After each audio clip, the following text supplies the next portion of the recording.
दर्पणदृश्यमाननगरी तुल्यन्निजान्तर्गतं पश्यन्नात्मनि मायया बहिरिवोद्भूतं यथा निद्रया यः साक्षात् कुरुते प्रबोधसमये स्वात्मानमेवाद्वयं तस्मै श्रीगुरुमूर्तये नमः इदं श्रीदक्षिणामूर्तये बीजस्यान्तरिवाङ्कुरो जगदिदं प्राङ्निर्विकल्पं पुनः मायाकल्पितदेशकालकलना वैचित्र्यचित्रीकृतं मायावीव विजृम्भयत्यपि महायोगीव यस्वेच्छया तस्मै श्रीगुरुमूर्तये नमः इदं श्रीदक्षिणामूर्तये तस्मै श्रीगुरुमूर्तये नमः इदं श्रीदक्षिणामूर्तये।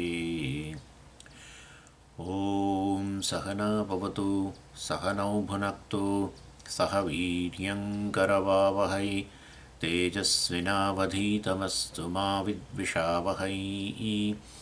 ॐ शान्तिः शान्तिः शान्तिः। सदाशिवसमारम्भां शङ्कराचार्यमध्यमाम् अस्मदाचार्यपर्यन्तां वन्दे गुरुपरम्पराम्। ઓમ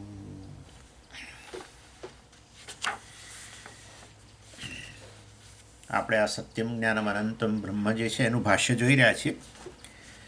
એમાં ભાષ્યકાર કહે છે તથા સત્ય શબ્દેન અપી સર્વવિશેષ પ્રત્યસ્તમિત સ્વરૂપત્વાદ બ્રહ્મણઃ બાહ્યસત્તા સામાન્ય વિષયેણ સત્ય શબ્દેન લક્ષ્યતે સત્યમ બ્રહ્મ ઇતિ ન તો સત્ય શબ્દ વાચ્યમેવ બ્રહ્મ. એટલે કહ્યું અહીંયા યથા જ્ઞાન એટલે જેવી રીતે જ્ઞાન શબ્દેન બ્રહ્મ લક્ષ્યતે. જ્ઞાન શબ્દ જે છે વપરાયો છે શાસ્ત્રમાં વપરાયેલા જ્ઞાન શબ્દનો અર્થ કહેવાનો ટૂંકમાં આટલું છે. જ્ઞાન શબ્દથી તમે પરિચિત છો તો પછી અમને શાસ્ત્રમાં રહેલા સત્યમ જ્ઞાનમ અનંતમને અંતર્ગત રહેલો જ્ઞાન શબ્દ સમજાવવાની જરૂર નથી, કારણ કે અમને ખબર છે. ના, પણ શાસ્ત્રમાં જે જ્ઞાન શબ્દ જે છે એનો અર્થ જુદો છે, એ તમને ખબર નથી, માટે શાસ્ત્રને કહેવું પડે છે તમને. જો જ્ઞાન શબ્દનો અર્થ તમને ખબર જ હોય, કોઈએ વેદ પાસે જવાની ક્યાં ખબર જરૂરત છે? જ્ઞાન શબ્દ શું છે, સત્ય શબ્દ શું છે, અનંત શબ્દ શું છે, તમે હું તો વર્ષોથી જાણીએ છીએ. કોઈ દાડો કોઈ મહાત્માના પ્રવચન સાંભળ્યા કે ના સાંભળ્યા, આપણને બધા શબ્દો ખબર જ છે. તો પછી તમે શાસ્ત્રમાં આ બધું કેમ લઈ આવ્યા? સત્યમ જ્ઞાનમ અનંતમ બ્રહ્મને પાછા એને સમજાવવા માટે ભાષ્ય લખો અને એને સમજાવવા આટલા બધા ક્લાસ લો. શા માટે જરૂર છે? અમને તો બધા શબ્દો ખબર છે, પણ તમને જે અર્થમાં શબ્દ ખબર છે ને એ અર્થ લાગુ પડતો જ નથી. પણ કોને માટે લગાડો છો તમે? તમારા માટે લગાડીએ છીએ. તમે જે વસ્તુ જગતમાં જાણો છો એમાં કોઈકને સત્ય કહો છો, કશાકને જ્ઞાન કહો છો, યુનિવર્સિટીઓમાં રહેલું જ્ઞાન, અને કોઈક વસ્તુને સત્ય કહો છો. કોઈ સત્ય બોલ્યું એટલે એને તમે સત્ય કહ્યું, અને અનંત એટલે આકાશ, આ તમે જે અનુભવ કરી રહ્યા છો એને અનંત કહ્યું. પણ એ તો તમારાથી અન્ય વસ્તુ માટે તમે બધા સત્યમ જ્ઞાનમ અનંત શબ્દ વાપરો છો.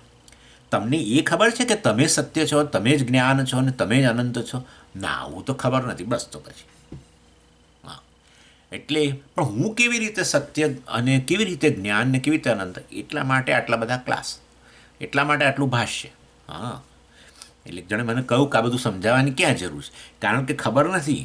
તો તને એમ કે તારાથી બહાર કે શું સત્ય છે, હું તને અનંત કહું છું ત્યારે તું એકદમ આશ્ચર્ય પામી જઉં છું. હું અનંત? આ રહ્યું આકાશ અનંત. ના, હું કહું છું તું અનંત. એવું કેવી રીતે? બસ તો પછી ભાષ્યની જરૂર છે અને ભણવાની જરૂર છે. એટલી વાત છે. આ જબરજસ્ત. એટલે આ શાસ્ત્રમાં રહેલી વસ્તુને કોઈ રીતે ચેલેન્જ થઈ શકે એવું જ નથી.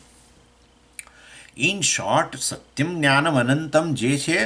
અને બીજી વસ્તુ, હા, આ પાછું એક બીજો પોઈન્ટ પણ છે. આ સત્યમ જ્ઞાનમ અનંતમ હું છું, ચાલો ને લખી લઈશું.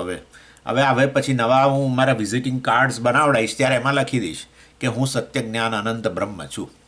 ચાલો, વધારાનું ક્વોલિફિકેશન.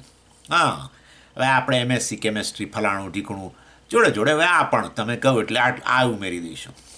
દાદા, આનો ઉમેરવા માટે અમે નથી કહેતા તમને. તમે આ વસ્તુ શોધી રહ્યા છો એટલા માટે. તમને સત્યની શોધ છે. હા, દેખાય જ તો આપણને સત્યની શોધ. આપણે એટલી ખણખોદ કરીએ અંદર અંદર ના પણ પેલા ભાઈ આવું બોલ્યા કેમ? મારે જાણવું છે. ફલાણાને ફોન કરીએ, પેલાને કરીએ, પેલાને જોડે એને મળી આવીએ અને વાત કરીએ, એમણે આ કહ્યું કેમ? અને સત્યની શોધ તો તમારી છે જ. મનુષ્ય માત્રનું હૃદય સત્યને શોધે છે. મનુષ્ય માત્રનું હૃદય વાસ્તવની અંદર અસ્તિત્વને શોધે છે. અસ્તિત્વને શોધે છે ને, એક્ઝિસ્ટન્સ. એને અસ્તિત્વ ચાલુ રાખવું છે બસ. એ ક્યારેય ક્યાંય પણ જગતમાં એને જુએ કે અસ્તિત્વ સામે ખતરો આવે છે ને, ત્યારે એનાથી સહન થતું નથી. અને એમાં એનાથી વધારે આગળ તો તમારા પોતાના અસ્તિત્વ સામે શંકા આવે કોઈક કારણસર, કોઈક રિપોર્ટ સારા ના આવ્યા, બ્લડ રિપોર્ટ ફલાણા ઢીકણા, અને આપણા અસ્તિત્વ સામે મોટી શંકા આવી ગઈ, તો એ દિવસે આપણને ખાવા ના ભાવે, કશું ગમે નહીં, બધા આપણને કોઈ બોલાવે આપણને ગમે નહીં, કોઈ સાથે વાત કરવી ના ગમે. એટલે આવી વસ્તુ છે. તમે સત્ય એટલે અસ્તિત્વને શોધી રહ્યા છો, કારણ કે તમને અસ્તિત્વ માટે પ્રેમ છે. અસ્તિત્વ માટે પ્રેમ છે તો પછી તમારું સ્વરૂપ અસ્તિત્વ હોવું જોઈએ. એ તમને ખબર નથી. અસ્તિત્વ મારું સ્વરૂપ હોય, સત્ય મારું સ્વરૂપ હોય તો પછી મને ખબર હોવી જોઈએ, પણ નથી ખબર. એ પણ હકીકત છે. માટે શાસ્ત્રએ તમને કહેવું પડે છે ને, શાસ્ત્ર જ્ઞાન ત્યારે જ આપે જ્યારે તમને અજ્ઞાન હોય. અને માટે વાસ્તવની અંદર સત્યમ અને એવી રીતે જ્ઞાન માટેનો પ્રેમ આપણો દેખાય જ છે. જ્ઞાન માટે પણ એવો જ પ્રેમ છે. સવારના પેપર વાંચવાથી માંડીને આપણે પેપર ના આવે દિવસે મને તો ગમતું જ નહોતું. પહેલાં એવું હતું, પેપર ના આવે ને, આપણે જન્માષ્ટમીની રજા ને 15મી ઓગસ્ટની રજા ને આવી બધી રજાઓ આવે ને, એટલે પેપર ના આવે. એ પેપર ના આવે તો આપણને ગમે નહીં. સવારના પોરમાં ચા અને પેપર, આટલું 2 વસ્તુ જોઈએ. આ 2 મળી જાય તો કામ થઈ જાય. ઇન શોર્ટ, આપણી શોધ જે છે આ પ્રકારની છે. સમજવાનું છે. આપણે આ જે અત્યારે બધી ચર્ચાઓ કરીએ છીએ, કદાચ ક્યાંક અઘરું લાગે, આ લાગે, તે લાગે, પણ આપણે જાણવું જોઈએ કે જીવનમાં એક જ વસ્તુ કરવાની જરૂર છે, અને એ છે આ. બધું જગતમાં આપણી પ્રવૃત્તિ જે છે, આપણી બધી ઈચ્છાઓ છે, એની પાછળની ઈચ્છા આ ઈચ્છા પૂરી કરવાની છે. બીજી કોઈ ઈચ્છા મનુષ્યને છે જ નહીં. ના સ્વામીજી, મારામાં જ ઢગલાબંધ ઈચ્છાઓ. તમારી બધી ઈચ્છાઓ પાછળ આ જ ઈચ્છા છે, અને તમે તમારી જાતે નક્કી કરો તો સારું. તમારી જે કંઈ ઈચ્છાઓ છે એની પાછળ આ એક જ ઈચ્છા છે. જો આ ઈચ્છા પૂરી થઈ ગઈ તો જીવન સફળ થઈ ગયું. એટલા માટે સ્થિતપ્રજ્ઞને સફળ મનુષ્ય કહ્યો. હા, મનુષ્યની આ એકમાત્ર ઈચ્છા છે. પછી ઈચ્છાઓ જતી રહે. આ ઈચ્છા પૂરી થઈ જાય તો આ તો તમે મહા ઈચ્છા કહો છો. તો આ પૂરી થઈ જાય તો બધી ઈચ્છા જતી રહે, જતી જ રહે. ના, પણ તો જ્ઞાનીઓમાં ઈચ્છા તો હોય છે બધી. આ જ્ઞાનીમાં ઈચ્છા હોય છે, પણ પૂરી થાય કે ન થાય એમને કોઈ ચિંતા જ નથી, કારણ કે એમની સફળતા પૂર્ણતાનો આધાર જ એના પર નથી. આપણી ઈચ્છા તો આપણે પૂરી થાય તો આપણે આપણી જાતને સફળ માનીએ છીએ. એવું નથી માનતો. ઈચ્છા પૂરી થાય તો ઠીક, ના થાય તો ઠીક. હા, આવી સ્વતંત્રતા હોય તો જીવનમાં આનંદ છે. ઈચ્છા પૂરી ના થાય ને રડીએ તો પછી જીવનમાં નિષ્ફળતા જ કહેવાય. બીજું શું થાય? આપણે આપણી જાતને નિષ્ફળ કહીએ પણ ખરા, મારી ઈચ્છા પૂરી ના થઈ એમ કહીએ. એટલે ઈચ્છા પૂરી થાય કે ન થાય, ઈચ્છાઓ રાખવી જ જોઈએ. હું તો કહું છું, હજારો ઈચ્છા હોવી જોઈએ. મનુષ્ય માત્રની અંદર મનુષ્યનું ભૂષણ જ ઈચ્છા છે. હા, આ બધો વિકાસ જે થયો છે, આટલો બધો દુનિયાની અંદર, આટલા બધા જીવો છે, કેટલા પ્રકારના જીવો છે, આહાહા. એ બધાની અંદર મનુષ્ય જ આ ઉપર એકદમ નીકળી ગયો એની ઈચ્છાને કારણે. પ્રગતિની ઈચ્છા, વધારે ને વધારે વિકાસની ઈચ્છા, સુખી થવાની ઈચ્છા વગેરે, જે પણ પોતાનું અસ્તિત્વ ટકાવવાની ઈચ્છા, જ્ઞાન, વધુ ને વધુ જ્ઞાન મેળવવાની ઈચ્છા. મને તો વિકાસ થઈ ગયો, કેટલો બધો વિકાસ થયો. એટલે ઈચ્છા ભૂષણ છે, દૂષણ નથી. આપણે પછી આપણે તો ભાઈ ઈચ્છા ભૂષણ હોય તો પછી તમે શા માટે આ બધું કહો છો? પ્રજાહાતિ યદા કામાન સર્વાન પાર્થ મનોગત. એટલે નાના ભાઈ, એ એટલા માટે કે તમે આ એક મૂળભૂત ઈચ્છા પૂરી કરી દો બસ. શું? સત્યમ જ્ઞાનમ અનંતમ બ્રહ્મ હું છું. બસ આટલું પૂરું કરો, અને આ ઈચ્છા પૂરી થશે ને તો બધી પછી જે ઈચ્છાઓ આવશે એ પૂરી થાય કે ન થાય, તમે તમારી જાતને નિષ્ફળ નહીં કહો. અને પૂરી થશે તો સફળે નહીં કહો, અને નહીં પૂરી થાય તો નિષ્ફળે નહીં કહો. અને માટે સત્યમ જ્ઞાનમ અનંતમ એટલે સુખ. હા, અનંત એટલે સુખ, બીજું કંઈ જ નહીં. આનંદ અને અનંત એક જ વસ્તુ છે. અને આ રીતે સત્યમ જ્ઞાનમ અનંતમ જે છે, બ્રહ્મ એ વાસ્તવમાં મારું સ્વરૂપ છે. અને એટલે અહીંયા કહેવામાં આવ્યું, યથા જ્ઞાન શબ્દનો જે આપણે લક્ષ્યાર્થ લીધો, કારણ કે વાચ્યાર્થ તો આપણે જાણીએ જ છે, શાસ્ત્ર પાસે આવે પહેલાં આપણને ખબર છે. જ્ઞાન એટલે આપણા બુદ્ધિમાં રહેલું જ્ઞાન, એન્જિનિયરિંગનું જ્ઞાન ને કેમિસ્ટ્રીનું જ્ઞાન ને ફલાણું જ્ઞાન ને એ બધા એવા બધા અર્થ આપણને ખબર છે કે જ્ઞાનનો અર્થ જ્ઞાતા હોય. હું તો મારી જાતને જ્ઞાતાએ કહું છું, એના માટે મારે શાસ્ત્ર પાસે જવાની જરૂર નથી. એટલે એવો વાચ્યાર્થ નહીં, જ્ઞાન શબ્દનો લક્ષ્યાર્થ લેવો જોઈએ. એ તમે છો, એ બ્રહ્મ છે, એ આત્મા છે એમ. એટલે એ લક્ષ્યાર્થ કેવી રીતે લેવો એ બધી વસ્તુઓ વાત કરી. અને લક્ષ્યાર્થ કેમ લેવો જોઈએ પણ કહ્યું. અને પછી એવી રીતે સત્ય શબ્દ પણ તમારે એ દ્વારા બ્રહ્મ લક્ષિત થાય છે, આત્મા લક્ષિત જ છે. સત્ય શબ્દ દ્વારા પણ એ જ સમજવું. સત્ય શબ્દનો અર્થ તમે તો જે વસ્તુનો અનુભવ કર્યો તો અનુભવ કરો છો અને અનુભવ કરવાના છો એને તમે સત્ય માનો છો. પરંતુ વાસ્તવની અંદર એ તો મર્યાદિત સત્ય છે, મર્યાદિત અસ્તિત્વ છે. કારણ કે એ તો વસ્તુ સાથે તમે સાંકળો છો. વસ્તુ આજે રહેવાની છે, કાલે નથી રહેવાની, તો એની સાથે સંકળાયેલું અસ્તિત્વ પણ આવું કાળમાં મર્યાદિત થઈ જશે. એ તો વાચ્યાર્થ છે તમારી દ્રષ્ટિએ. એટલે જ તમે કહો છો કે આ વસ્તુ જતી રહી, આ વસ્તુનું અસ્તિત્વ ન રહ્યું, તો એટલે કે જાણે તમે સત્યને પણ આવું પ્રકારનું અસ્તિત્વ માનો છો, આપણા કાળમાં અને મર્યાદિત અસ્તિત્વ. એ આત્માનો અર્થ નથી. આત્મા તો સત્ય શબ્દનો લક્ષ્યાર્થ છે, અર્થાત અસ્તિત્વ માત્ર. એને નામરૂપ સાથે ન સાંકળો, કોઈ પણ પદાર્થ સાથે ન સાંકળો. વાસ્તવની અંદર એવું સત્તા સામાન્ય, આચાર્ય બહુ સરસ રીતે સમજાવ્યું કે બધામાં રહેલું કેવળ અસ્તિત્વ જે છે, બધામાં રહેલું સર્વસામાન્ય, જે તે પદાર્થ સાથે સંકળાયેલું નહીં. પદાર્થ સાથે સંકળાયેલું અસ્તિત્વ એ પણ સત્ય શબ્દનો અર્થ, પણ એ તો વાચ્યાર્થ, જે તમે જાણો છો એ તો. એના માટે તમારે તૈત્તિરીય ઉપનિષદ પાસે જવાની જરૂર નથી. આ વસ્તુ સ્વામીજી હું અત્યારે છે, મારી સામે જ આવેનો અનુભવ કરું છું, એટલે માટે હું એને સત્ય જ કહું ને, આ રહ્યું મારી સામે જ છે, હું એને કેવી રીતે નકારું.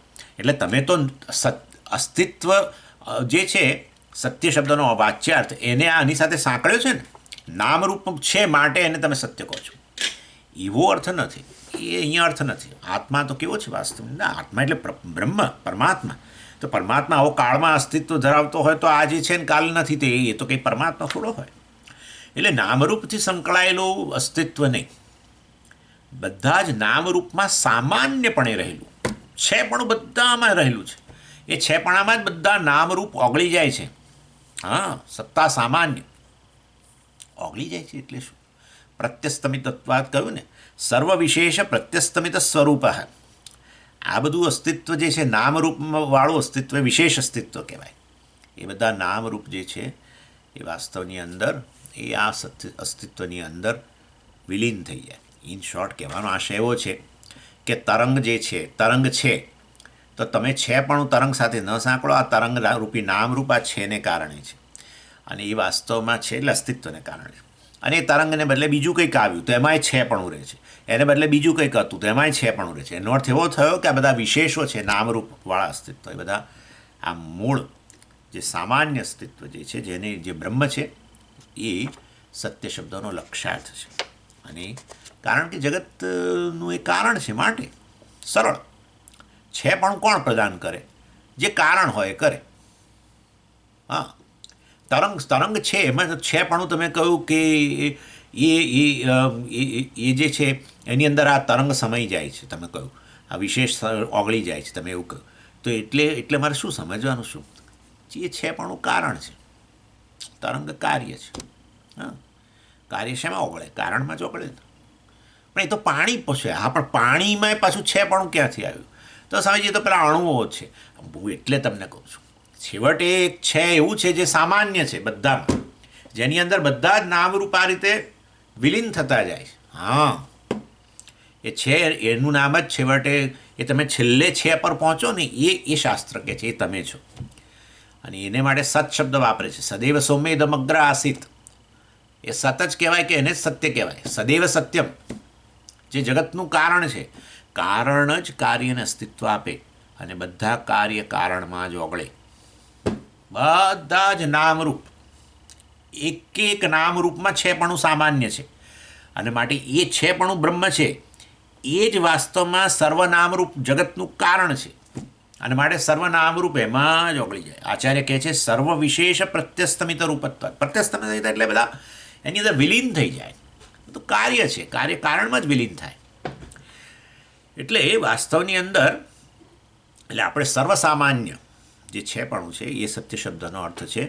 જે જગતનું કારણ છે બ્રહ્મ, એ સત્ય શબ્દનો લક્ષ્યાર્થ કહેવાય. તમે તો સત્ય શબ્દમાં રહેલું છે પણ છે એને નામરૂપ સાથે સાંકળો છો, અને માટે પછી કહેવું પડે તમારે કે આ હતું ને હવે છે ને આ નહીં હોય ને ફલાણું ને વગેરે અથવા ભવિષ્યમાં આવશે ને આવા બધા શબ્દો વાપરો. એ નહીં, આ તો નામરૂપ સર્વનામરૂપ જેની અંદર અભિન્નપણે જોડાયેલા છે. સર્વનામરૂપનું અસ્તિત્વ તો ઉછીનું છે, એ આ બ્રહ્મને કારણે છે. કાર્યનું અસ્તિત્વ ઉછીનું હોય, કારણનું અસ્તિત્વ સ્વતંત્ર હોય. એ રીતે આ વસ્તુને સમજવી જોઈએ. એટલે સત્ય શબ્દનો આપણે અર્થ સમજીએ છીએ અહીંયા શાસ્ત્રમાં આવીએ ત્યારે ડ્રોપ કરી દેવો પડે, છોડી દેવો પડે, એ અહીંયા ન લઈ શકાય. માટે જેવો જ્ઞાન શબ્દમાં મેં તમને લક્ષ્યાર્થ સમજાવ્યો કે તમારા મનમાં જે વાચ્યાર્થ હતો એને છોડી દો, અને લક્ષ્યાર્થ એ તમે બ્રહ્મ છો જ્ઞાન શબ્દમાં, અર્થાત ચૈતન્ય, અને એવી રીતે સત્ય શબ્દનો લક્ષ્યાર્થ તમે જ છો, અર્થાત કેવળ અસ્તિત્વ, હું છું બસ. આ તમે જગતની વાત કરી એવી રીતે અહીંયા પણ આ નામરૂપ, આ જે છે નામરૂપ, એ નામરૂપ તો બધા પરિણામ પામતા જ જાય છે, વિલય થતો જ જાય છે, પણ આ હું છુંનો વિલય થતો નથી. બાળપણની અંદર આ નામરૂપ જુદા પ્રકારનું હતું, આપણું મને જુદું હતું, ઇન્દ્રિયો જુદા પ્રકારની હતી, ને આપણું આ સ્થૂળ શરીર જુદું હતું, ને પ્રાણ, આપણી ભૂખ તરસ બધું જુદું જુદું પ્રકારનું હતું. બધું બદલાયા જ કરે છે. સર્વનામરૂપ સતત વિકાર પામતા રહે છે, પણ પેલું જે અધિષ્ઠાન છે હું છું એ તો એવું ને એવું રહે છે. એટલે તો આપણે કહીએ છીએ ને કે હું નાનો હતો ત્યારે આવો હતો ને હવે હું આવો છું. મતલબ હું છું તો એ વખતે હતો જ, અને એ જ હું છું અત્યારે છે. એ હું છુંની સાથે સંકળાયેલું આ નામરૂપ છે તો બદલાયા કરે છે, પરંતુ હું છું જેમ જેમ સર્વસામાન્ય રહે છે, તો એ હું જ વાસ્તવમાં સત્ય છું. બરાબર ને? એટલે વાસ્તવમાં અહમ જે આ બદલાયા વગરનો સર્વવસ્થાઓમાં, બાલ્યાદિષ્વપી જાગ્રદાદિષુ તથા સર્વાસ્વવસ્થાસ્વપી, બાલ્યાદિષુ જાગ્રદાદિષુ, જાગ્રત કાળે પણ હું છું, સ્વપ્નમાં હું છું, સુષુપ્તિમાં હું છું, બાળપણમાં હું છું, યુવાનીમાં હું છું, પ્રૌઢાવસ્થામાં હું છું, વૃદ્ધાવસ્થામાં હું છું. વળી પાછું શરીર જાય, એક નામરૂપ ઓગળી ગયું, નવું નામરૂપ આવ્યું, પાછું હું છું, હું છું, હું છું. આ હું છું જતું જ નથી. પણ વચ્ચે તો જતું રહ્યું ને, તમે કેમ એવું ભૂલી ગયા? વચ્ચે જતું રહ્યું એટલે સત્ય ના કહેવાય. ના ના, વચ્ચે ગયું નથી, વચ્ચે હું છું બોલી નથી શકતા એટલું જ છે. ગયું ક્યાં? એ પણ એવું કેવી રીતે કહેવાય કે ત્યાં હતું?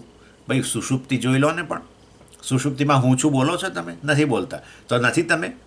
હા, એ તો અંતઃકરણ જોઈએ. અહમ એ પ્રકારની અભિવ્યક્તિ, એ અહમ વૃત્તિના રૂપમાં અભિવ્યક્તિ, એ જ આત્માની અભિવ્યક્તિ અહમના રૂપમાં, અહંકારના રૂપમાં.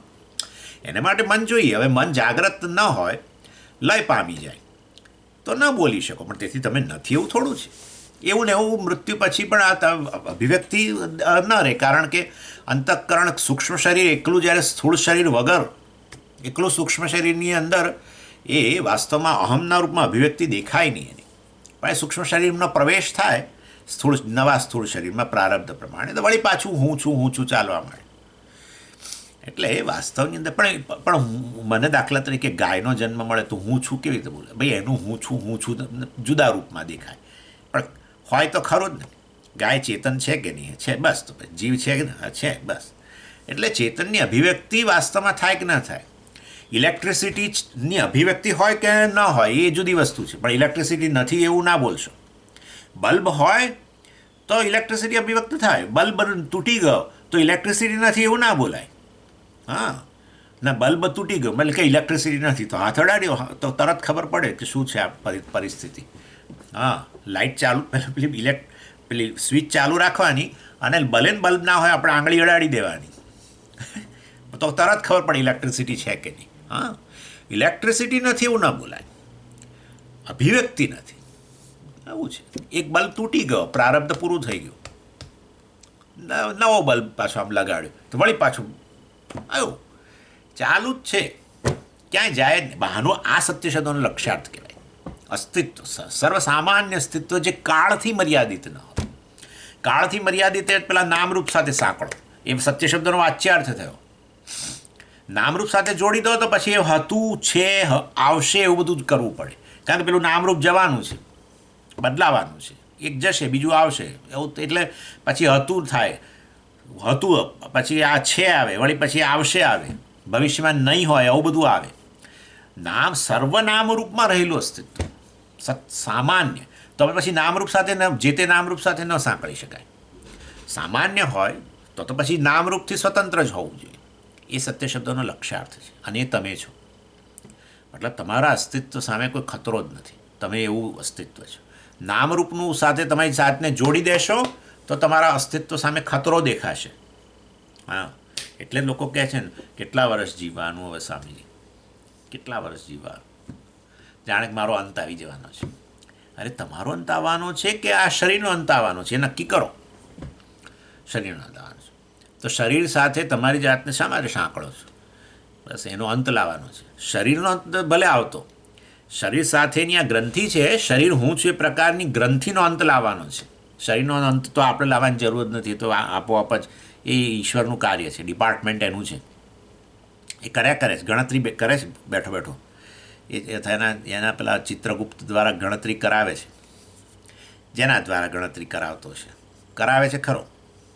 ટીક ટીક ટીક ટીક ચાલે છે ને અંદર હૃદયની અંદર, tick tick tick. Time bomb તો બેઠેલો છે, એની ચિંતા નહીં, તો જ્યારે જશે ત્યારે. ઇન શોર્ટ કહેવાનો આશય છે કર્મફળ દાતા તરીકે એવી બધી વસ્તુ કરશે તો, પરંતુ નામરૂપ સાથેનો તાદાત્મ્ય જેને કારણે તમને આટલી બધી ઇન્સિક્યોરિટી છે, કેટલી બધી અસલામતી છે ને આપણને, એનો અંત આવી જાય. હવે સમજી ગયા? એટલે જ્ઞાન શબ્દનો લક્ષ્યાર્થ, સત્ય શબ્દનો લક્ષ્યાર્થ આ રીતે લેવો જોઈએ.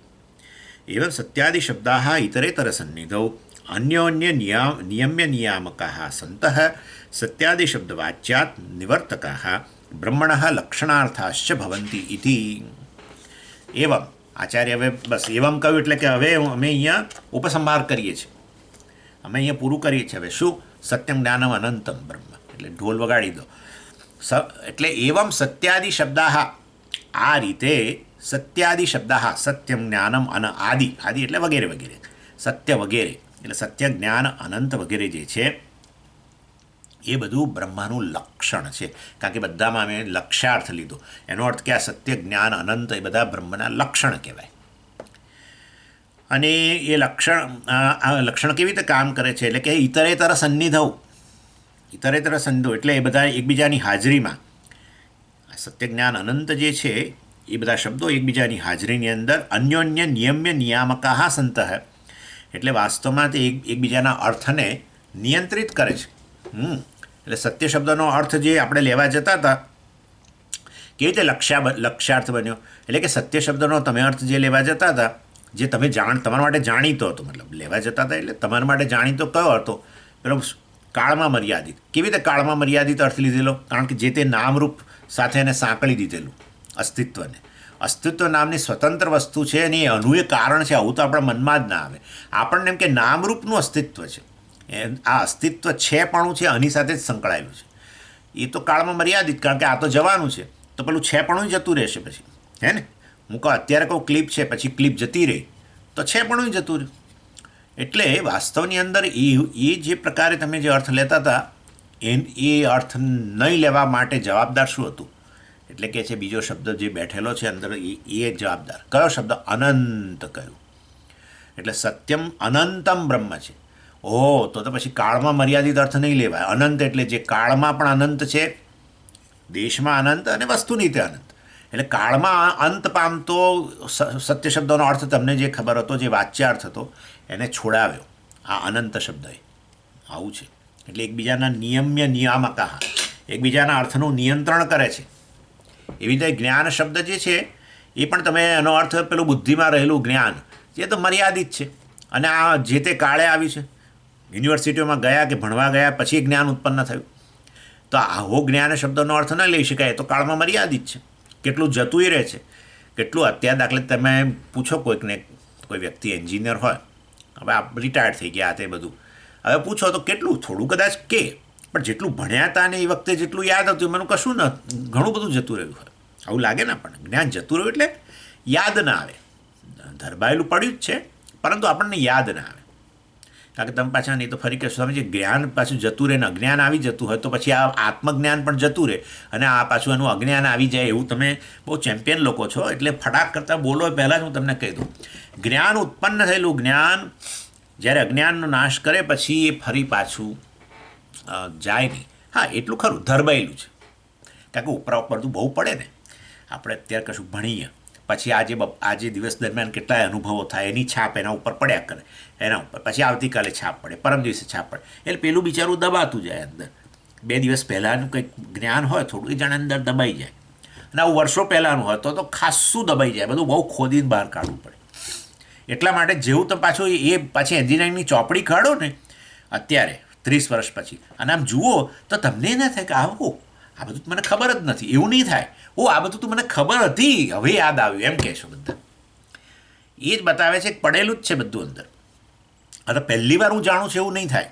યાદ રાખું હું તમને શું કહું છું બહુ ટેકનિકલ વસ્તુ કહી રહ્યો છું એટલે કહેવાનો આશય મારો એવો છે ઉત્પન્ન થયેલું જ્ઞાન ભલે તમને યાદ ના આવે જુદી વસ્તુ છે તાત્કાલિક પરંતુ ગયેલું નથી અવ્યક્ત અવસ્થામાં પડેલું છે અંદર પડેલું જ છે અને એટલા માટે જેમે તારે એ જ વસ્તુ ફરી વાંચો 30 વર્ષ પછી તો તમને એવું જ થાય કે હવે યાદ આવ્યું પાછું એમ કહેશો તમે. આ પહેલી વાર આજે જાણું છું એવું નહીં થાય. હા પહેલી વાર જાણું છું તો માનવાનું કે આ પાછું અજ્ઞાન આવી ગયું હતું. સમજાય છે હું શું કહી રહ્યો છું તમને?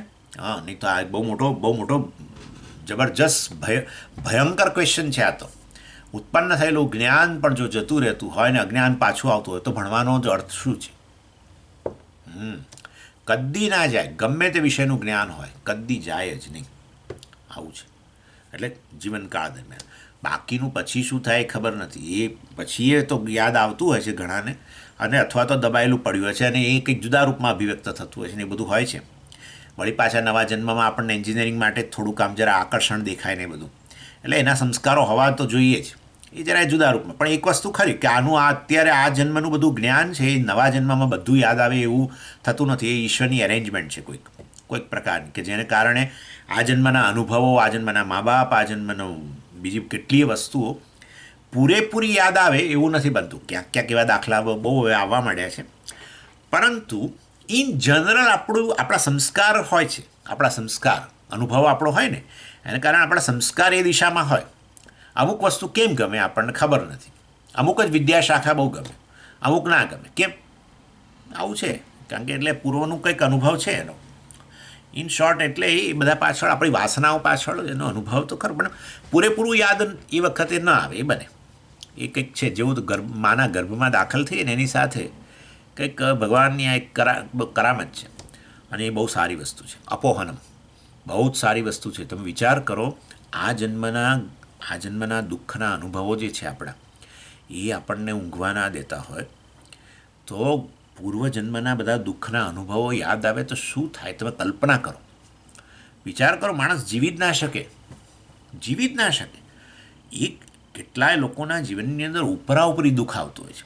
આપણે તો શું થાય ઘણા બધા સામાન્ય પરિસ્થિતિમાં હોય કે આપણે આજે દુઃખ આવ્યું અને અઠવાડિયા સુધી બધું યાદ આયા કર્યું ને પછી આપણે ઊંઘ ના આવીને આ અંતે વળી પછી ધીમે ધીમે ભૂલાઈ ગયું. જોયું ને તમે આમ જો ભૂલાઈ જાય એમ દબાઈ જાય મતલબ ભૂલાઈ જાય એટલે એ દબાઈ જાય એમ. અને આવી રીતે આપણા જીવનમાં કેટલા થોડા ખરાબ અનુભવો હોય પરિસ્થિતિમાં દુઃખ ઉત્પન્ન થાય પાછું ધીરે ધીરે બધું આમ ભૂલાઈ જાય દબાઈ જાય. પરંતુ કેટલાક લોકોને ઉપરાઉપરી આવતું હોય છે. ઉપરાઉપરી દુઃખ એ લોકો બિચારા ભાંગી પડતા હોય છે. તો કારણ કે દુઃખને ભૂલી જ ના શકે બીજું પાછું આવ્યું ત્રીજું આવ્યું તો એ હિસાબે આટલા જન્મોના દુઃખો યાદ આવે તો શું થાય તમે વિચાર કરો કેવી સ્થિતિ થાય માણસ જીવી જ ના શકે. એટલે સારું છે ઈશ્વરની અરેન્જમેન્ટ છે કે તમે નવી યોનિમાં દાખલ થાવ એટલે પૂર્વના સારા ખોટા બધા એક સંસ્કારના રૂપમાં રહે પરંતુ એક અનુભવ વિશેષ રૂપમાં સામાન્ય રૂપમાં વિશે એની જે છાપ છે એ રહે. એટલા માટે એને પ્રકૃતિ કહ્યું ભગવાને સદૃશમ ચેષ્ટતે સ્વસ્યાહ પ્રકૃતિર જ્ઞાનવાન અપી. આ જ્ઞાની એની પ્રકૃતિ પ્રમાણે જ એના સ્વભાવ પ્રમાણે જ વર્તે છે જ્ઞાન પ્રાપ્ત કર્યા પછી પણ. ઇન શોર્ટ એના સ્વભાવ એટલે એની આ વાસનાઓ જે છે જન્મથી આવેલી છે એને પ્રમાણે જ વર્તે છે. એટલે આપણે બધે સ્વભાવ લઈને જે જન્મ્યા છીએ આપણા પૂર્વના અનુભવોની છાપ એક સામાન્ય આપણામાં રહેતી હોય છે. બાકી બધું વિશેષ રૂપમાં એક અનુભવની ડિટેલ પૂર્વના જન્મની એ ભગવાન નથી યાદ રાખવા દેતો. બહુ સારી વસ્તુ છે ને એ ઈશ્વરની વિભૂતિ કહેવાય છે અને ભગવાન પોતે જ એને પોતાની વિભૂતિ કહે છે. અપોહનમ ભગવાને કહ્યું. સ્મૃતિ અને અપોહન બંને વસ્તુ મારી જ વિભૂતિ છે. ભગવાન અપોહન એટલે આવું ભૂલી જવું, અને બહુ સારી વસ્તુ છે. કેટલાક લોકોને બહુ લાંબો સમય ભૂલી નથી શકતા કોઈ ખરાબ અનુભવ, જેની છાપ કદાચ વધારે ખરાબ પડી હોય કે બહુ ઊંડી છાપ પડી હોય, તે લોકોને વર્ષો સુધી તકલીફ પડતી હોય છે બધી.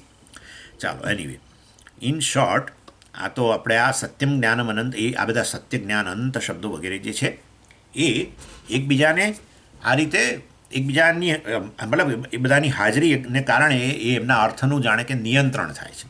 એટલે સત્ય શબ્દનો અર્થ આપણે આવું કાળથી પર એવું સત્ય, કાળના મર્યાદિત નહીં એવું સત્ય, એવો અર્થ લેવા માટે આપણને મજબૂર કરે છે. કેમ? પેલો અનંત શબ્દ બેઠો છે. એવી રીતે જ્ઞાન શબ્દમાં પણ જ્ઞાતા વગેરે બધા મર્યાદિત છે. જ્ઞાન પણ આપણું બુદ્ધિમાં રહેલું મર્યાદિત છે, અને માટે એ અર્થ પણ જ્ઞાનનો જે આપણે જાણીએ છીએ જે વાચ્યાર્થ છે એ અહીંયા ન લઈ શકાય, કારણ કે અનંત શબ્દ બાજુમાં બેઠો છે. અને મર્યાદિત જ્ઞાન, જ્ઞાતા કહો તો એ મર્યાદિત, અને કાળમાં બધી રીતે મર્યાદિત વળી, અને માટે એ અર્થ પણ ન લઈ શકાય. માટે જ્ઞાન શબ્દનો અર્થ ચૈતન્ય જ લેવો જોઈએ, લક્ષાર્થ જ લેવો જોઈએ. અનંત શબ્દ બેઠો છે એને એના આધારે. અને આ રીતે નિયમ્ય નિયામકના ભાવથી વાસ્તવની અંદર આ છેવટે આપણને એ લક્ષાર્થ તરફ લઈ જઈને આ રીતે બ્રહ્મનો કે આત્માનો જ્ઞાન કરાવે છે. અને એ રીતે આ સત્યમ જ્ઞાનમ અનંતમ બ્રહ્મ, સત્યમ જ્ઞાનમ અનંતમ એ બ્રહ્મનું લક્ષણ બને છે, કારણ કે બધા આપણે લક્ષ્યાર્થ લીધા એની અંદર. એનીવે, ચાલો પછી હવે આગળ કહ્યું, અતઃ સિદ્ધમ યતો વાચો નિવર્તન્તે અપ્રાપ્ય મનસા સહ અનિરુક્તે અનિલયને ઇતિ ચ અવાચ્યત્વમ નીલોત્પલવત અવાક્યાર્થત્વમ ચ બ્રહ્મણ. અતઃ સિદ્ધમ એટલે આના આધારે અમે હવે સિદ્ધ કરીએ છીએ. અવાચ્યત્વમ સિદ્ધમ. શું સિદ્ધ છે? અવાચ્યત્વમ. અવાચ્યત્વમ એટલે બ્રહ્મ જે છે એ આ બધા શબ્દો, સત્યમ જ્ઞાન વગેરે શબ્દોનો એ વાચ્યાર્થ કે સીધો અર્થ નથી. તમારા મનમાં જે શબ્દનું ઉચ્ચારણથી કે શબ્દને સાંભળવાથી જે મનમાં તરત અર્થ સ્ફુરે છે, એ એવી રીતે આ સત્યમ જ્ઞાનમ અનંતમ શબ્દનું ઉચ્ચારણ કે સાંભળવાથી તમારા મનમાં જે સીધો અર્થ સ્ફુરે છે એ બ્રહ્મનો એ જ્ઞાન નહીં કરાવી શકે. એ બ્રહ્મ શબ્દનો એ વાચ્યાર્થ નથી, મતલબ કે એ બધા બ્રહ્મને નો બોધ નહીં કરાવી શકે. અને માટે એ અહીંયા તો લક્ષણા જ કરવી પડશે. અને માટે યતઃ યસ્માત યતો વાચો નિવર્તન્તે અપ્રાપ્ય મનસા સહ, અર્થાત વાચ્યાર્થ કેમ ન લઈ શકાય? તો કે શાસ્ત્ર પણ આવું જ કહે છે. યતઃ એટલે કે યસ્માત વાચઃ નિવર્તન્તે, જ્યાંથી વાણી મન સહિત પાછી ફરે છે. અર્થાત સીધો અર્થ, મન સીધો બોધ ન કરાવી શકે. મન સીધો બોધ એટલે મનની અંદર વૃત્તિનો વિષયના રૂપમાં એ બોધ, કે વૃત્તિનો વિષય હંમેશા જડ જ હોય ને. માટે બ્રહ્મ તો વાસ્તવમાં વૃત્તિ જેને કારણે પ્રકાશે છે એ છે. વૃત્તિનું અસ્તિત્વ જ જેને કારણે આવ્યું છે, આ અંતઃકરણનું અસ્તિત્વ જેને કારણે છે, વિષયનું અસ્તિત્વ જેને કારણે છે, અહંકારનું અસ્તિત્વ જેને કારણે છે, સર્વ વસ્તુનું અસ્તિત્વ જ સત્તા સામાન્ય કહી દીધું ને. અને માટે વાસ્તવની અંદર કોઈ વૃત્તિનો એ વિષય દ્વારા એને બ્રહ્મને પ્રકાશિત ન કરી શકાય. વૃત્તિ જેનાથી પ્રકાશિત થાય છે, વૃત્તિ પોતે જ પ્રકાશિત એનાથી થાય છે, વિષય એના કારણે પ્રકાશિત થાય છે, બધું એનાથી પ્રકાશિત થાય છે. માટે એ દૃષ્ટિએ મન પણ પાછું ફરે છે બ્રહ્મને પ્રકાશિત કર્યા વગર, કારણ કે એને કરવાની જરૂર જ નથી. એને કારણે જ તો બધું પ્રકાશે છે, એને કારણે જ બધું એનું અસ્તિત્વ છે. અને માટે મનસા યતો વાચો નિવર્તનતે એટલે વાણી પણ પાછી ફરે છે, શબ્દો પણ પાછા ફરે છે. એ બધું આપણે જોઈ ગયા. જાતિ, ગુણ, ક્રિયા, કોઈ શબ્દો દ્વારા બ્રહ્મનું જ્ઞાન થાય નહીં. બ્રહ્મની જાતિ નથી. મારે કોઈ પણ શબ્દ જાતિવાચક શબ્દ બોલો અને તેનો સીધો અર્થ બ્રહ્મ નથી થઈ શકતો, કારણ કે જાતિ જ નથી, એનામાં કોઈ ગુણ નથી, નિર્ગુણ છે. માટે ગુણવાચક શબ્દો બોલો, કાળું ગોરું, ઊંચું નીચું, જાડું પાળું થોડું, કશું બોલો, ગમે શબ્દો વાપરો ગુણવાચક, તો એ બ્રહ્મનું જ્ઞાન નહીં થાય, કારણ કે એમાં કોઈ ગુણ જ નથી. એ રીતે ક્રિયા નિષ્ક્રિય છે, હે ને, કોઈ ક્રિયા જ નથી. અને કારણ કે કોઈ અવયવ જ નથી ને. ક્રિયા હોય ને એટલે અવયવ હોય તો જ ક્રિયા થાય, અવયવ વગર ક્રિયા ન થાય. કોઈ લિમ્સ, એના વગર ક્રિયા જ ન થાય. ક્રિયાની અંદર હંમેશા એનો જ ઉપયોગ હોય, અવયવોનો જ ઉપયોગ હોય. અત્યારે હું આ બોલું છું તો મારી વાણી એક મારો વાગિંદ્રિય અવયવ છે મારો, એટલે હું બોલું એ રીતે. એટલે એનીવે, એટલે આ રીતે એટલે પછી એનો અર્થ શું થયો? તમે બધું એકેય શબ્દનો અર્થ તમે સીધો અર્થ ના પાડતા હો કે બ્રહ્મનો બોધ ન કરાવે તો બ્રહ્મનું જ્ઞાન જ નહીં થાય. નાના નાના નાના નાના કે છે કે શું અહીંયા સોરી, આનંદમ બ્રહ્મણો વિદ્વાન, એટલે વાસ્તવમાં બ્રહ્મ તો આનંદ સ્વરૂપ છે. તો જો આનંદ સ્વરૂપ હોય તો પછી એનું જ્ઞાન થતું જ હોવું જોઈએ, નહીં તો પછી કેવી રીતે જ્ઞાન થાય? એનીવે આપણે બધું જોયું છે. આ તો બધું અનિરુક્તે અનિલેયની. નિરુક્ત એટલે શાસ્ત્ર પણ કહે છે કે બ્રહ્મ કોઈ પણ શબ્દનો વાચ્યાર્થ નથી. અનિરુક્તમ, નિરુક્તમ એટલે વાચ્ય, એટલે અનિરુક્ત કહ્યું, અર્થાત બ્રહ્મ કેવું છે એ કશાનું એ વાચ્ય નથી, મતલબ વાચ્ય નથી અર્થાત એ કોઈ શબ્દનો સીધો અર્થ થતો નથી. અનિલયની અર્થાત બ્રહ્મનું કોઈ લોકેશન, કોઈ સ્થાન પણ નથી જે સર્વવ્યાપી હોય, એનું શું સ્થાન હોય?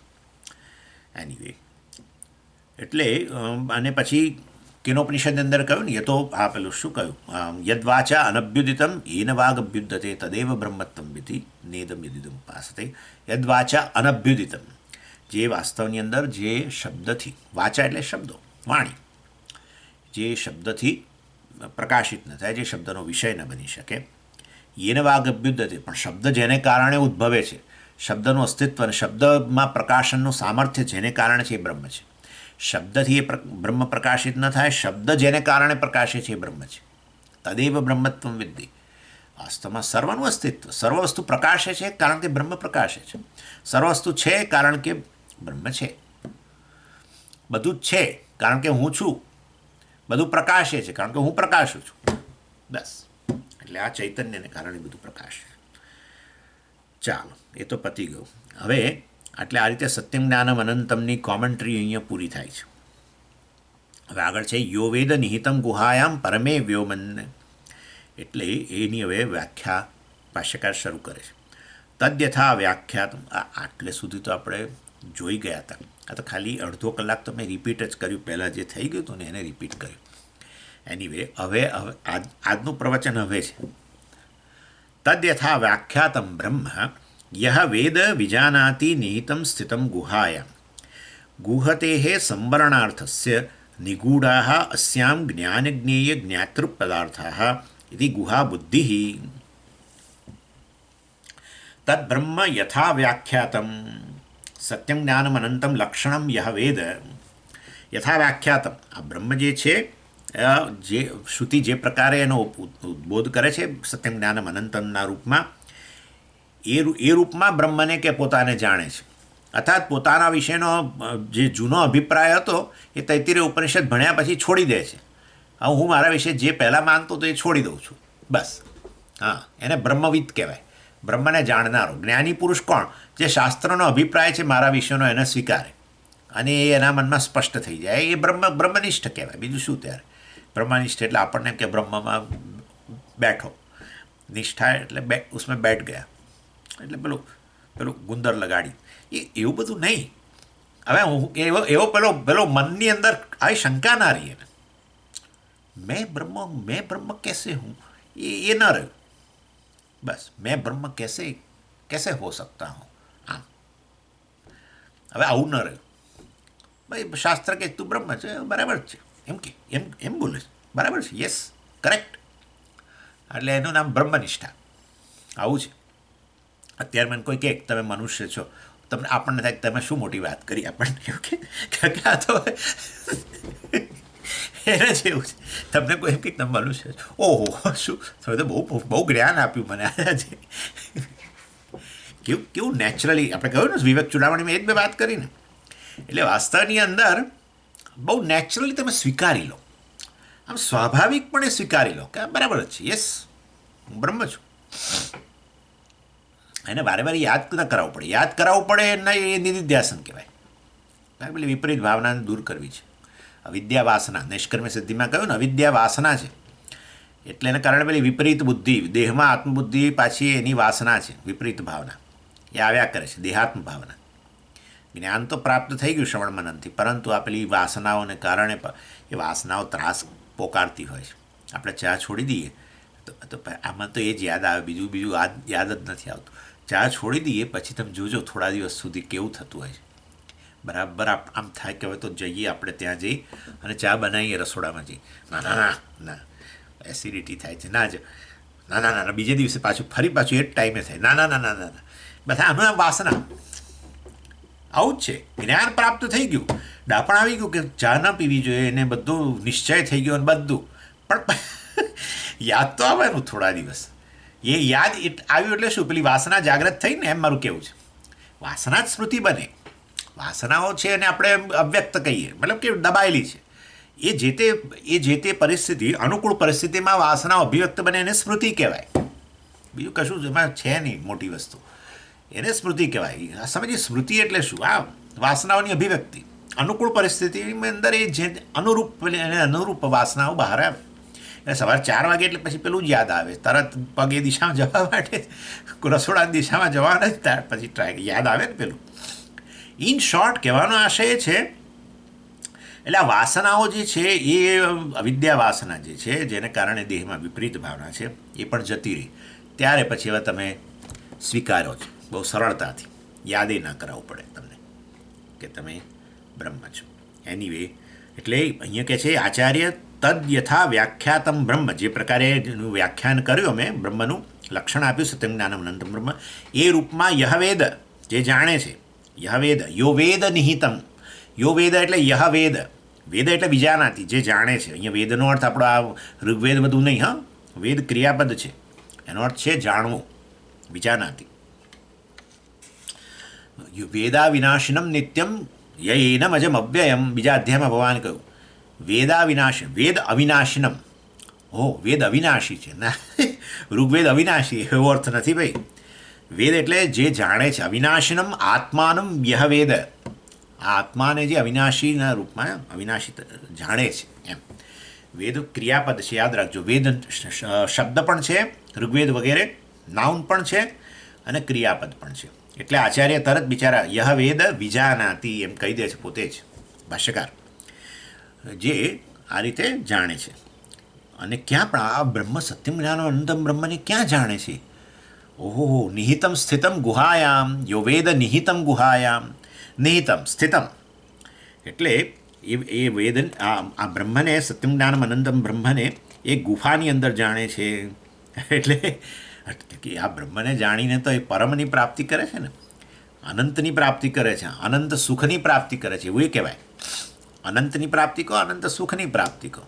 અનંત સુખ એ કહીએ ને ત્યાં જરા સારું લાગે છે, અનંતની પ્રાપ્તિ કહીએ ને તેમાં બહુ આપણને કંઈ મજા નથી આવતી. કશે અનંત સુખ મળે એમ કહીએ તો હા, કારણ કે આપણે અનંત સુખની અપેક્ષાએ બેઠેલા છીએ, મોડું આપણું બરાબર આમ ખુલ્લું કરી, કઈ બાજુથી આવે, હંમેશ માટે આપણું મોડું ખુલ્લું હોય છે.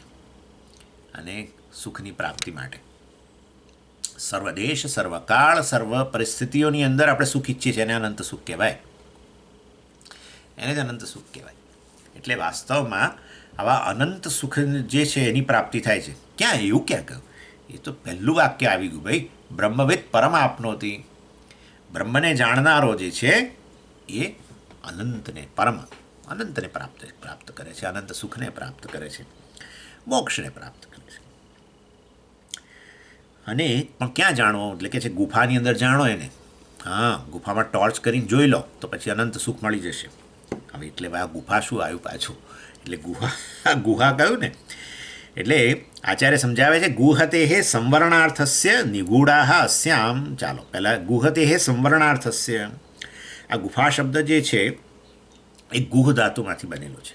એ ગુહ ધાતુનો અર્થ થાય છે સંવરણે. ગુહતી, ગુહતે બંને પ્રકારના એના રૂપો છે. અર્થાત સંવરણે અર્થાત જે છુપાયેલું છે. ગુહ ધાતુનો અર્થ છે છુપાવવું, એટલે અથવા છુપાવવું તો કરતાં પણ જે કવર થઈ જવું, આમ ઢંકાઈ જવું, ચાલો એ વધારે સારું છે, ઢંકાઈ જવું. હા, અને એટલે જેને એટલે વાસ્તવની અંદર ઢંકાઈ જવું એટલે શું?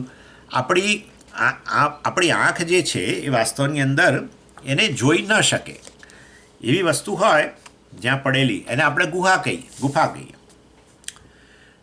અર્થાત એનો અર્થ એવો થયો કે ત્યાં અંધકાર છે, અંધકાર રહેલો છે તો જ ન દેખાય. જો લાઇટ હોય ગુફાની અંદર પાછી તો પછી તો બધું વસ્તુ દેખાય છે. એટલે ગુહા કે ગુફાનો અર્થ છે કે જેમાં રહેલી વસ્તુઓ બિલકુલ તમારી નજરમાં જ ન આવે. કેમ ના આવે? અંધકારને કારણે. એમ સમજી ગયા? એટલે અને આપણે આ ગુહા શબ્દને આ રીતે સમજવાનું કે જ્યાં જ્યાં પ્રકાશ નથી, અંધકાર છે, ડાર્ક, ઘોર અંધકાર, એને આપણે અહીંયા ગુહા કહીએ. ગુહાયામ નિહિતમ, ત્યાં બેઠેલો છે આ. સ્થિતમ, આ ક્યાં? આહો, જેને જાણવાથી તમે પરમ સુખની પ્રાપ્તિ કરો, હંમેશ માટે ભયમાંથી મુક્ત બની જાઓ ને જન્મ મરણમાંથી મુક્ત બની જાઓ ને આમ થઈ જાઓ ને તેમ થઈ જાઓ, બધું કહે છે ને આપણે. સ્વતંત્ર બની જાઓ ને મુક્તિ પ્રાપ્ત કરો ને કેટલું બોલી ગયા છીએ આપણે. એ ક્યાં બેઠો છે? ક્યાં? તો કહે છે આ ગુફાની અંદર બેઠેલો છે. કઈ ગુફા? એટલે કહે છે આ બુદ્ધિરૂપી ગુફા છે ને એની અંદર બેઠેલો છે. બુદ્ધિમાં એક ગાઢો અંધકાર છે, ગાઢો. એમ આ બહુ ઘોર અંધકાર. એટલે તો જન્મીએ છીએ પછી કેવું અંધકાર, જે પણ વસ્તુ પૂછો કે ખબર જ નથી. એમ જ વિચારો ત્યાંથી શરૂ કરે, એક અડે એક, બ ગળે બે, ત્રણ, એવું શરૂ કરે. અજ્ઞાન ભરપૂર માત્રાની અંદર લઈને આવે. એમાં પછી નાની નાની આવી લાઇટ થાય. જો બેટા આ છે ને તારા પપ્પા, જો બેટા આ દાદા, જો બેટા આ દાદી, જો બેટા આ કાકી. એટલે એક એક નાની નાની લાઇટ થાય અંદર, નાની નાની. પાછું અંધકાર, એટલો બધો ગાઢો અંધકાર. આખી જિંદગી એ બધું ભણ કરે અને કેટલી બધી લાઇટો કરે, પણ આ ગુફાનો અંધકાર જતો જ નથી. કેટલી વાર લાઇટ કરી પછી જતી રહે. ગુફાનો અંધકાર, આ તો ગુફાનો અંધકાર અનાદિ. મેં તમને કહ્યું સ્વામી ચિન્મયાનંદ મહારાજ બહુ સરસ કહ્યું કે એમેઝોનના જંગલો હોય અને જંગલમાં કોઈક આવી ગુફા હોય તો ત્યાં ગુફામાં રહેલો અંધકાર કેટલો જૂનો છે. જ્યારની બની ત્યારનો છે. જ્યારે બની હશે ત્યારે ગુફા, જ્યારે કુદરતી રીતે નિર્માણ થઈ હશે, કોઈ મનુષ્ય પ્રવેશે નહીં ત્યાં સુધી અંધકાર જ રહે. પ્રવેશ નહીં એટલે ટોર્ચ, એ ટોર્ચથી લાઇટ ન કરે ત્યાં સુધી અંધકાર રહે. એટલે આ અજ્ઞાન કેવું છે? અનાદિ છે. એના માટે આ ઉદાહરણ આપતા હતા. હા, અનાદિ અજ્ઞાન છે. જ્યાં કેટલા સમય ક્યારથી છે અંધકાર ગુફા બુદ્ધિની અંદર? અનાદિ છે. તો કારણ શરીર અનાદિ. ચાલો, એનીવે, એટલે આ અહીંયા કહે છે કે આ બુદ્ધિરૂપી જે ગુફા જે છે એમાં આ બ્રહ્મ છુપાઈને બેઠું છે. તત્સૃષ્ટવા તદેવાનુપ્રાવિશત. હા, આવું કેવી રીતે એકદમ બુદ્ધિ ગુફા ક્યાંથી લઈ આવ્યા? એટલે કહે છે તત્સૃષ્ટવા, આ બધું સર્જન કર્યું, બુદ્ધિ સહિત બધાનું સર્જન કર્યું. સૂક્ષ્મ શરીરથી માંડીને સ્થૂળ શરીરને આ જગતને બધું, આખો સૂક્ષ્મ પ્રપંચ, સ્થૂળ પ્રપંચ બધાનું સર્જન કર્યું એના કારણ પ્રપંચ દ્વારા, માયા દ્વારા. અને પછી એ બધાનું સર્જન કરીને ડાઈવ મારીને બેઠો છે ત્યાં. ક્યાં? બુદ્ધિની અંદર. બુદ્ધિ તત્સૃષ્ટવા તદેવ અનુપ્રાવિશત, જેનું સર્જન કર્યું એની અંદર જ છુપાઈને બેઠો છે, પ્રવેશીને બેઠો છે, એમ કે છે. એટલે આ બુદ્ધિ વગેરેનું સર્જન કરીને ત્યાં જ રહેલો છે. ઇન શોર્ટ, એ ત્યાં ઉપલબ્ધ છે, કશે ભાગી નથી ગયો. એ રણછોડ નથી, ચિંતા ન કરો. રણ છોડીને ભાગ્યો નથી, એ અહીંયા જ બેઠો છે, બુદ્ધિની અંદર જ બધાનું સર્જન કરી. અને કારણ જે છે બ્રહ્મ ક્યાં બેઠું છે? બુદ્ધિમાં, અર્થાત બુદ્ધિમાં ઉપલબ્ધ છે. કયા રૂપમાં બુદ્ધિમાં ઉપલબ્ધ છે? અમે કેવી રીતે જાણવું? અહમ આવું બોલ્યા કરે છે. અહમ આવું બોલ્યા કરે છે. એટલે સતત બિચારો અવાજ કરે છે અહમના રૂપમાં. એટલે એ બુદ્ધિમાં આ રીતે સતત પ્રકાશિત થઈ રહેલો છે. પ્રકાશિત જ છે ને, અહમ પ્રકાશિત નથી. કોઈ એવું નહીં કહી શકે, હે ને? આ હું એ પ્રકાશિત છે, ચેતન છે, આટલું તો બધાને ખબર છે જ. એટલે પણ એ અહમ કે શેનાથી પ્રકાશિત થાય? અરે ભાઈ, સ્વયં પ્રકાશ છે. તો હા, અહમ પ્રકાશિત થાય પછી બધું પ્રકાશિત થાય, એટલું યાદ રાખો. અહમ પ્રકાશિત ના થયો તો કશું પ્રકાશિત ના થાય. सबसे पहले अहम प्रकाशित होता है, તો એનો અર્થ એવો થાય સબસે પહેલો એ પ્રકાશિત થતો હોય તો એનો પ્રકાશક કોઈ હોય જ નહીં. ઓકે, એસા હે. અને માટે બધું પ્રકાશિત થાય છે અહમથી. અહમ પ્રકાશિત થાય છે અહમથી. અહમ પ્રકાશિત થાય છે અહમથી. ઓકે, સો સ્વયં પ્રકાશ. પણ તમે તો કહેતા હતા અહમ એ પ્રકાશિત નથી થતો, એવું તો તમે કહેતા હતા. પણ અહમે પ્રકાશિત નથી થતો વૃત્તિના રૂપમાં, એવું પ્રકાશિત શેનાથી થાય છે એની અમે વાત કરીએ છીએ. ઓકે, એટલે અહમ પણ પ્રકાશિત નથી થતો એવું એ શેનાથી પ્રકાશે છે? એ શેનાથી પ્રકાશે છે કે અહમ પ્રકાશિત નથી થતો? એને એવું પ્રકાશિત કરનાર કોણ છે? યાદ કરો મેં પેલું ઉદાહરણ, આપણે પેલું મેં કહ્યું હતું ને, પેલું શું પેલું કામેશ્વર મહાદેવની અંદર હોલની અંદર વ્યક્તિ ઊભો રહીને કે સ્વામીજી કોઈ જ નથી આવ્યું, કોઈ જ નથી આવ્યું, આજે તો કોઈ જ નથી આવ્યું. અરે કોઈ નથી આવ્યું, રૂમમાં કોઈ છે જ નહીં, એવું પણ ના બોલાય ભાઈ, તમે તો ઊભા છો, તમે ઊભા છો ત્યાં, એટલે કોઈ જ નથી આવ્યું એવું પ્રકાશિત કરનારો કોઈક તો ત્યાં છે. એસી બાત હૈ. અને માટે વાસ્તવની અંદર આ અહમ વૃત્તિ પણ જેને કારણે પ્રકાશે છે એ આત્માની અમે વાત કરી રહ્યા છીએ, પરંતુ એ આત્મા જ આ બુદ્ધિની અંદર અહમ વૃત્તિના રૂપમાં પ્રકાશે, એમ મારું કહેવું છે. એટલે આ અહમ વૃત્તિના રૂપમાં જે પ્રકાશી રહેલો છે, અહંકારના રૂપમાં, જીવના રૂપમાં પ્રકાશી રહેલો જે છે, એ એવી બ્રહ્મ વાસ્તવની અંદર આ સમગ્ર જગતનું સર્જન કરીને બુદ્ધિરૂપી ગુફાની અંદર, કારણ કે અંધકાર છે ને, પાછો અંધકાર ન હોત તો કોણ મુક્તાત્માના ક્લાસ ભરવા આવત? કોઈ ના આવે. हाँ, ये हम ब्रह्म છે, ऐसे आप पहले से ही जानते हैं तो कहाँ आएंगे? પણ અંધકાર અહમ પ્રકાશ જ ત્યાં બેઠો છે અને અહમના રૂપમાં કરી રહ્યો છે, પણ મુझे માલુમ નહીં, મને ખબર જ નથી. હા, એટલે મેં કહીએ છીએ બુદ્ધિને ગુફા, બુદ્ધિરૂપી ગુફાની અંદર બેઠેલો છે. પણ બેઠેલો હોય પણ તમને દેખાવો જોઈએ ને, એટલે પછી ગુરુની મદદથી આપણે ગુફામાં પ્રવેશીએ, આચાર્યની મદદથી, અને ટોર્ચ કરીએ એની સામે, એટલે પછી દેખાય, હા બેઠા છે, બરાબર છે, બેઠા છે, એવું છે. શાસ્ત્ર આચાર્યની મદદથી ટોર્ચ, ત્યારે અજ્ઞાન જાય, અંધકાર જાય. એટલે આ બહુ ઇન્ટરેસ્ટિંગ છે. આ ગુફા વસ્તુ તો બહુ આમ એટલું બધું આપણને આમ એક્સાઇટમેન્ટ લાવે એવી વસ્તુ છે. આ શાસ્ત્ર મજા કરે છે, ખરેખર શાસ્ત્રને આમાં મજા પડે છે. આ બુદ્ધિને ગુફા કહેવામાં, કારણ કે ઘણું બધું સામ્ય છે. માટે આપણને આ ગુફા વિશે આપણને બહુ આમ જરાક આમ થોડોક તો આપણને બહુ, આપણે જે આધ્યાત્મિક વ્યક્તિ હોય ને તો આ ગુફા સાથે આપણને આમ કંઈક ગુફા સાંભળીએ ને કોઈ ગુફા વિશે તો આપણને પણ અંદરથી જરાક આમ કંઈક થાય તો ખરું.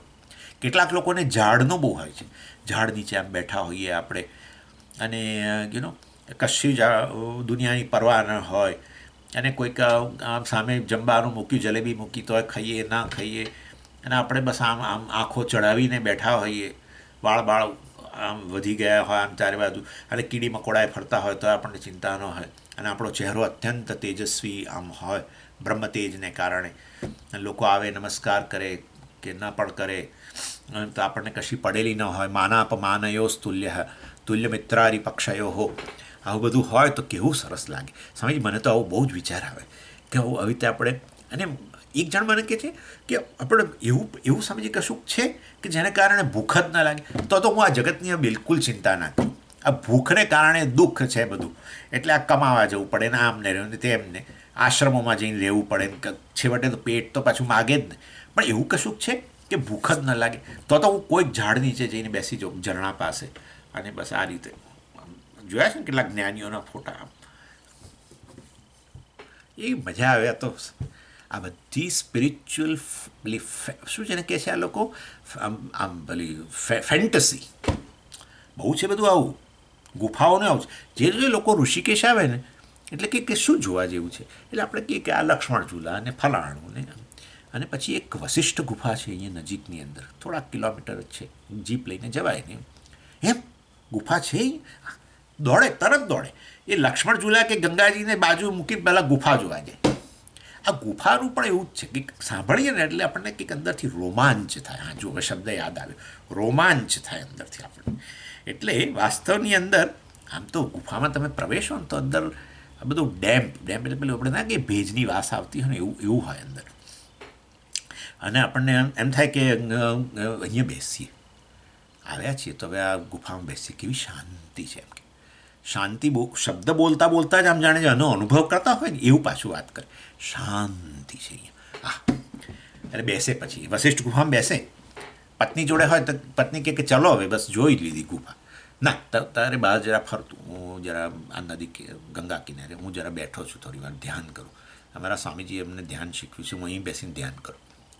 એટલે પછી અંદર બેસે, ધ્યાન કરે, અને પાછું આ તો સારું છે, નહીં તો પાછું દીવો માગે, અને દીવો ઓલવાય તો નહીં જ. બહાર બહુ પવન, ગંગા કિનારે ઢગલા સખત પવન, પણ અંદર ગુફાની અંદર જરાય નહીં. એટલે દીવો ચાલુ કરે, દીવાની જ્યોત આમ બિલકુલ નિવાત દીપવત બિલકુલ આમ પણ ન થાય. અને આપણને એ જ્યોતની સામે જોઈને એટલો આનંદ થાય કે ના પૂછો ને વાત. આ બધું શું તમે વાતો કરો છો, એક વચ્ચે વચ્ચે આવું કરવું પડે તો બધું. એટલે અને પછી કેટલી બધી પ્રકારની સ્ટોરીઝ તમે જોજો, બધી તમે પૂછો, હિસ્ટ્રી પૂછો, વશિષ્ઠ ગુફા કેમ એનું નામ પડ્યું કે આવી રીતે, કોણે અહીંયા તપ કર્યું હતું, કોણે અહીંયા ધ્યાન કર્યું હતું, બધું પૂછો તમે. અને આ બધી વસ્તુઓ, આ બધા કારણસર શાસ્ત્ર આપણને કહે છે કે જરૂર આ તારે બ્રહ્મને જાણવું છે ને, તારે પરમ સુખ મેળવવું છે ને, તો ગુફામાં જા. એટલે કે છે, એટલે બુદ્ધિને ગુફા કહેવા પાછળ કંઈ નાની વસ્તુ નથી. એ તો બુદ્ધિને ગુફા કહેવા પાછળ શાસ્ત્રને મજા આવે છે, કારણ કે ગુફા શબ્દથી આપણને જે રોમાંચ ઉત્પન્ન થાય છે, અને ગુફામાં જવા માટે પ્રયત્ન કરી છે. એટલે કે હા જા, આ બ્રહ્મને જાણવા માટે ગુફામાં જા, ત્યાં જ બેઠો છે, ઉપલબ્ધ છે. અને કઈ ગુફા?